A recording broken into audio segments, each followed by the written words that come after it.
The test is in four-part, Part 1, Part 2, Part 3, and Part 4. Now look at Part 1. Part 1. You will hear a tourist asking for information at a tourist office. First, you will have some time to look at questions 1 to 4.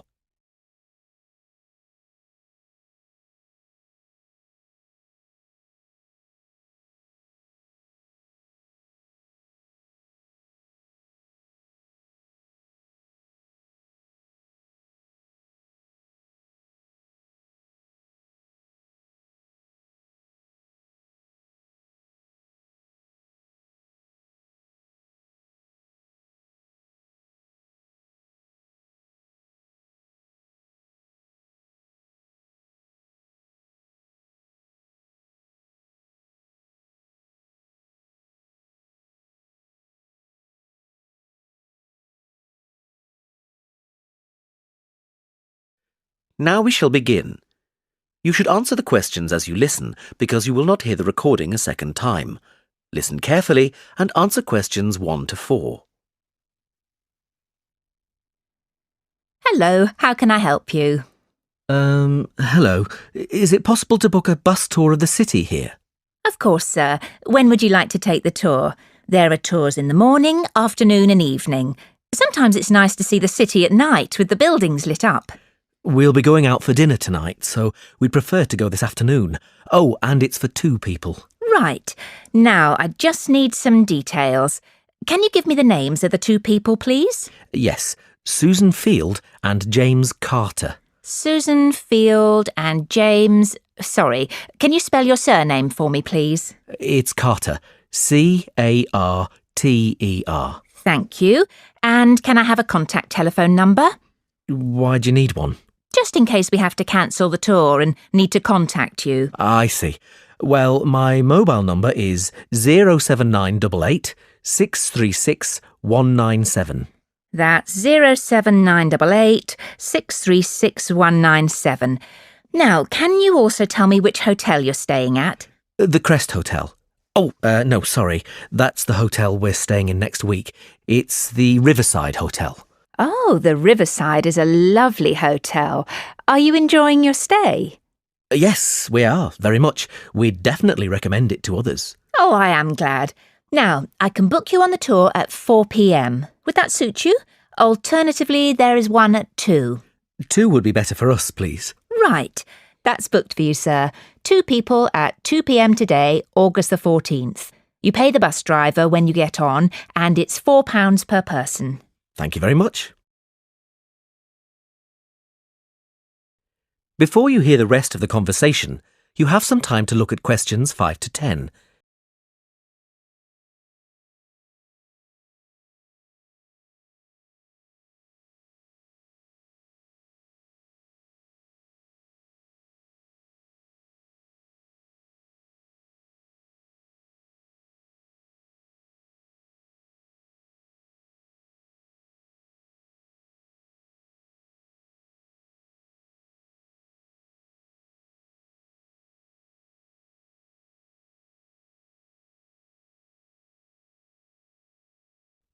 Now listen and answer questions 5 to 10.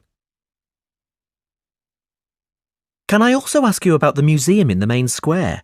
I was reading about it in my guidebook and was shocked to see that the entrance price is £10.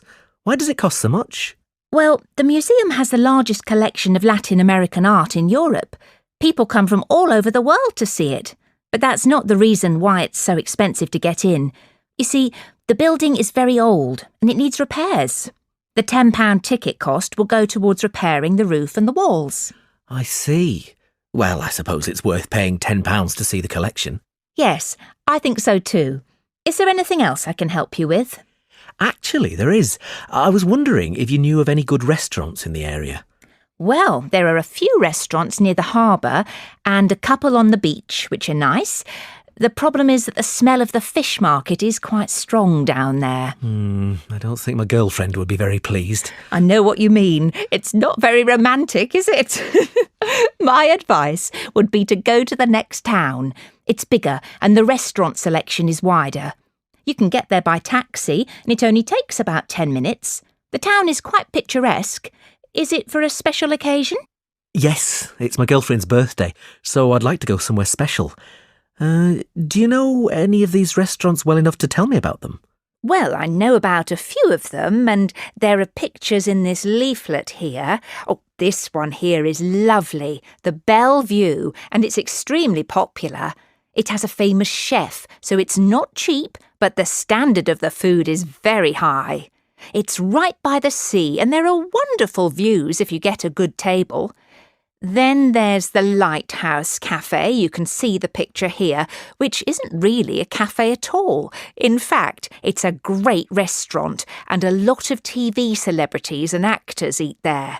The place has been going for over 100 years. It's quite an institution around here. I'm not sure about those two.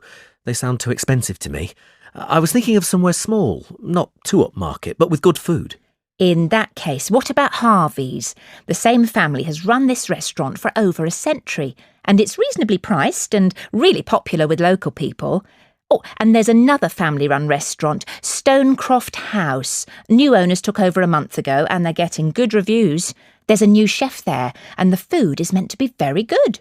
This leaflet has the contact details for all the restaurants, so you can just call them if you'd like to book a table. Great, thanks. You've been very helpful.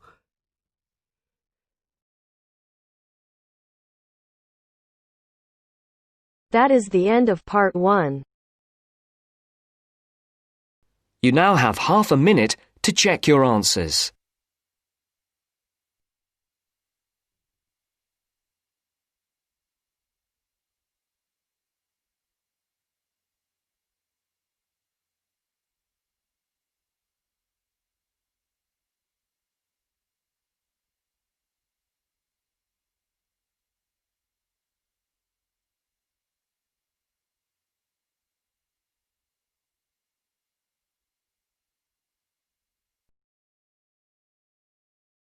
Now turns to part 2. Part 2. You will hear a presenter interviewing a student on a radio show. The student is talking about her experiences of mountain climbing. First, you have some time to look at questions 11 to 14.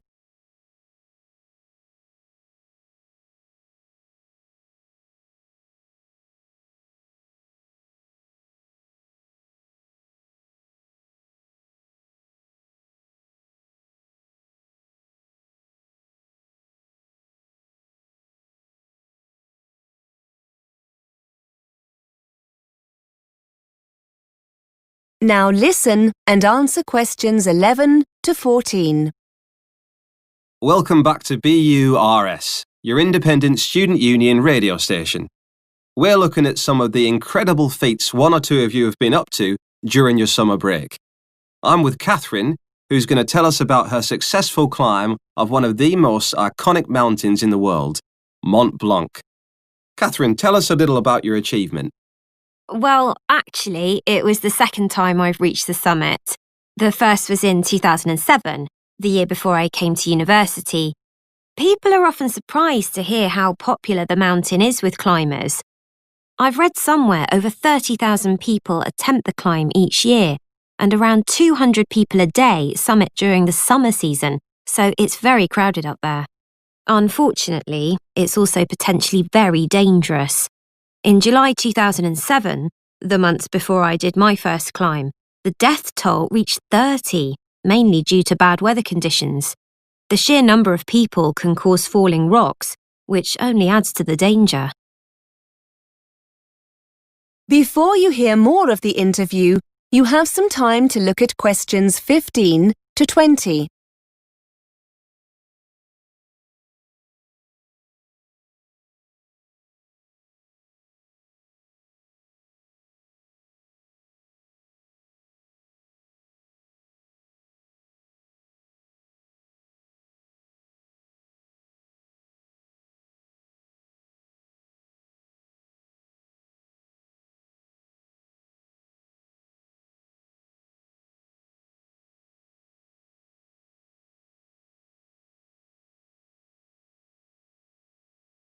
Now listen and answer questions 15 to 20. So why did you do the same climb twice? And was it easier the second time around? In many ways, they were totally different experiences. The first time I went as part of an organised group. There were about 20 of us, and we took 4 days to summit. It was much more of a sociable experience compared to the second climb. This year, I decided to go solo with just one overnight stop. I felt more confident having already summited once, and I wanted to face the challenge of being in control. Actually, you're never really alone. There are other climbers and groups around all the time, but I suppose being alone made me feel more intrepid. The first climb was quite difficult as the weather was very changeable, and we found ourselves climbing in very cold, windy conditions. We were in a group, so we offered each other encouragement, but it was still very difficult. The weather this time was wonderful. Plus, I also spent a few days beforehand in Chamonix and acclimatised myself more to the altitude. This certainly made it easier.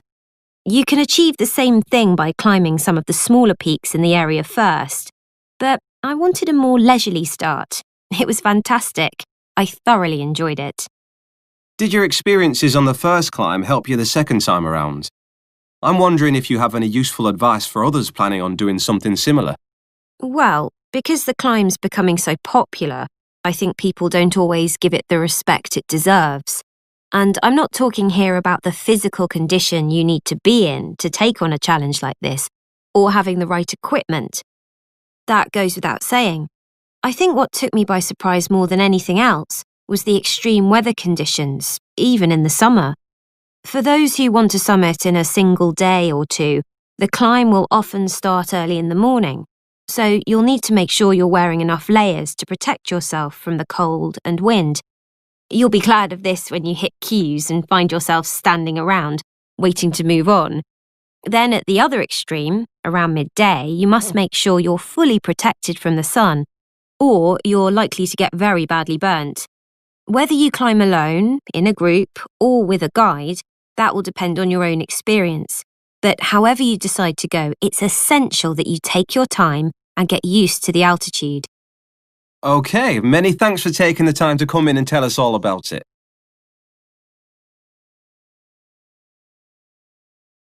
That is the end of part 2. You now have half a minute to check your answers.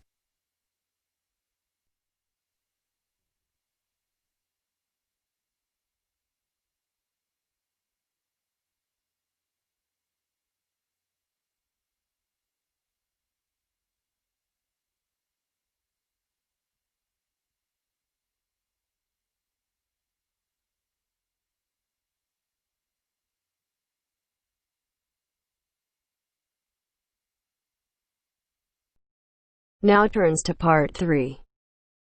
Part 3. You will hear a talk about the Yellow Plaque scheme in Sydney. First, you have some time to look at questions 21 to 26.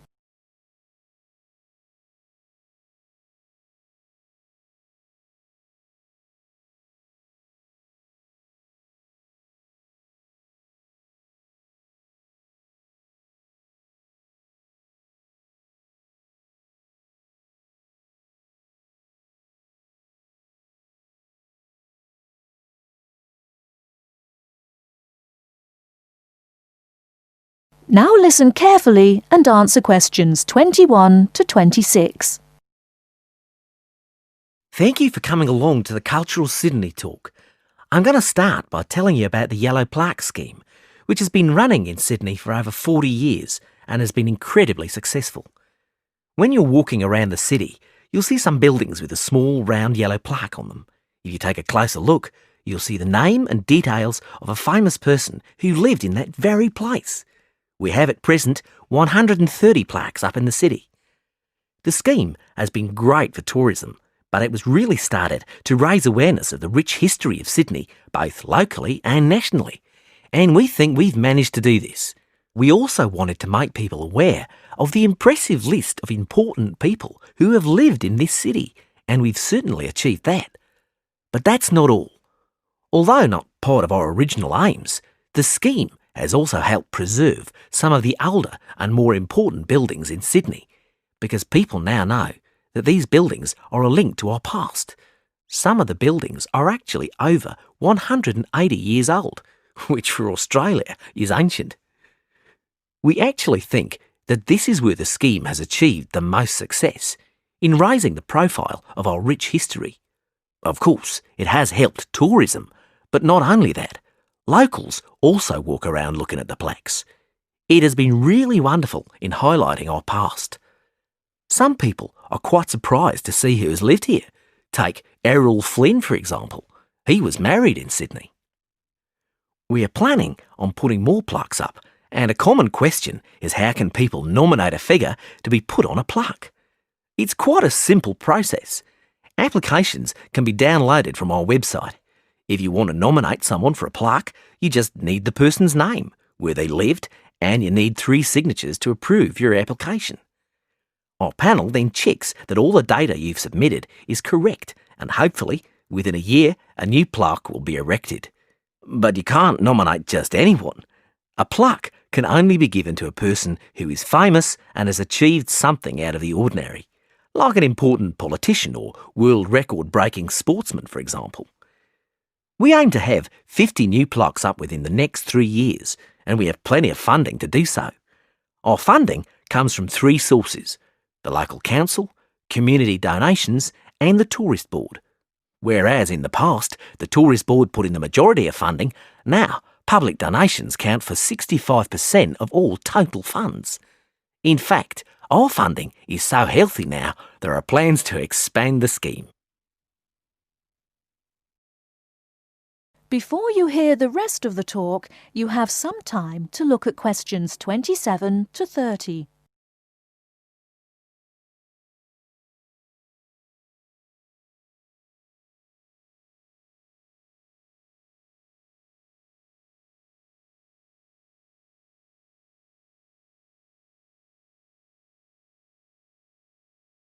Now listen and answer questions 27 to 30. At the moment, we only have yellow plaques for all the famous people, but we are aiming to produce different coloured plaques so that people can do specific walks. For example, if they are interested in famous sports personalities, they can do a tour following the red plaques, the colour we are aiming to use for these people. We are looking at introducing grey, white and green plaques as well. We are thinking of using grey plaques to signify people who have done important work within the government, and white plaques for those who have done good works in the community. Lastly, our green plaques we think will be very popular. These will be for painters and sculptors, leaving our yellow ones for writers, actors and other people of note. We do hope you enjoy looking at the plaques around the city. We have guidebooks on sale in the gift shop where you can find all the plaques. These are priced at $11.99. That is the end of part 3. You now have half a minute to check your answers.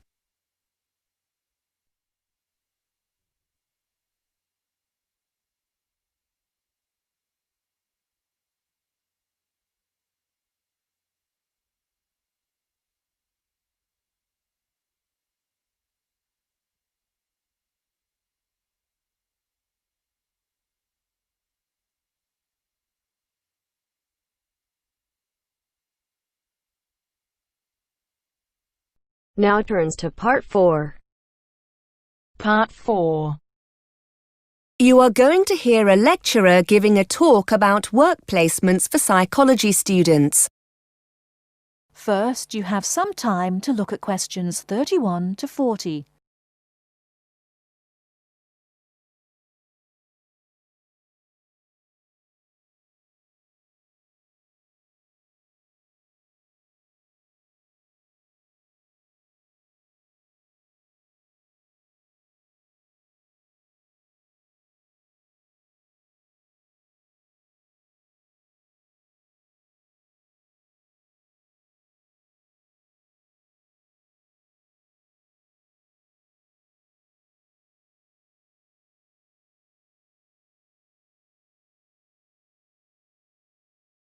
Now listen carefully and answer questions 31 to 40.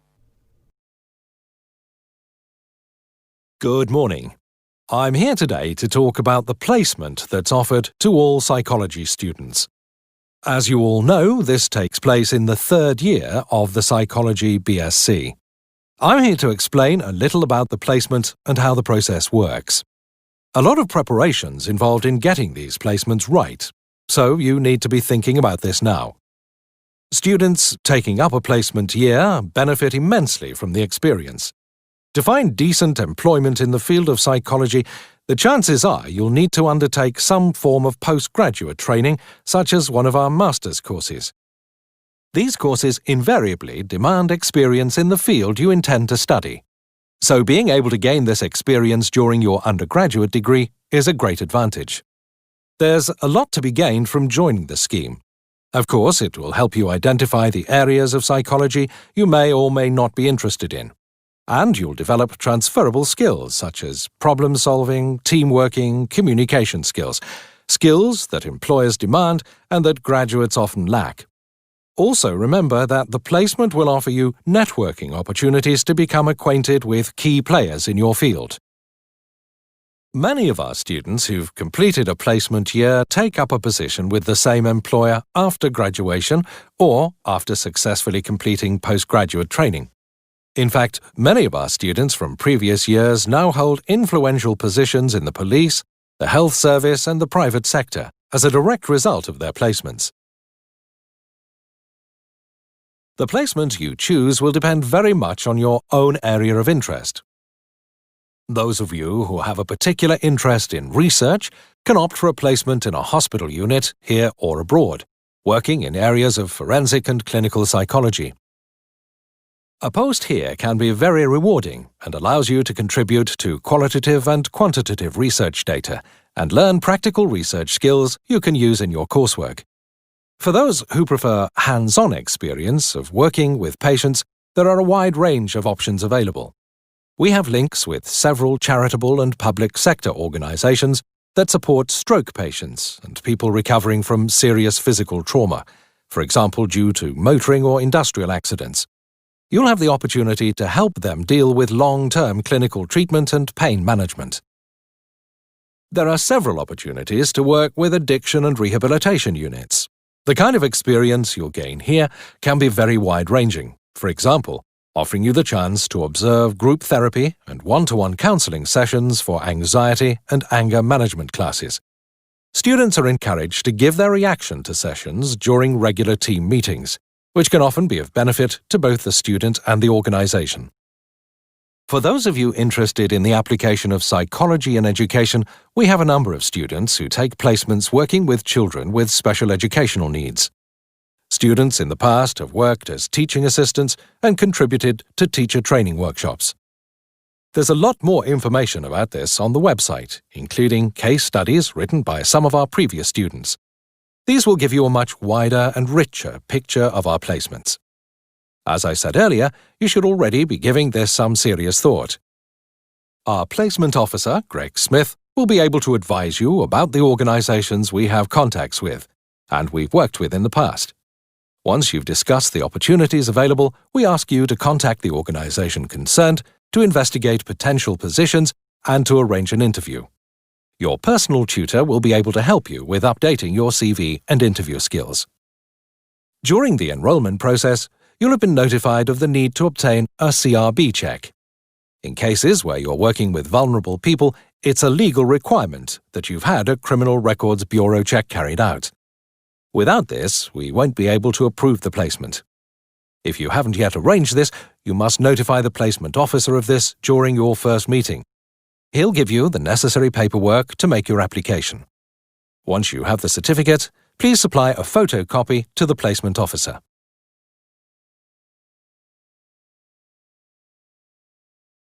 That is the end of part 4. You now have half a minute to check your answers.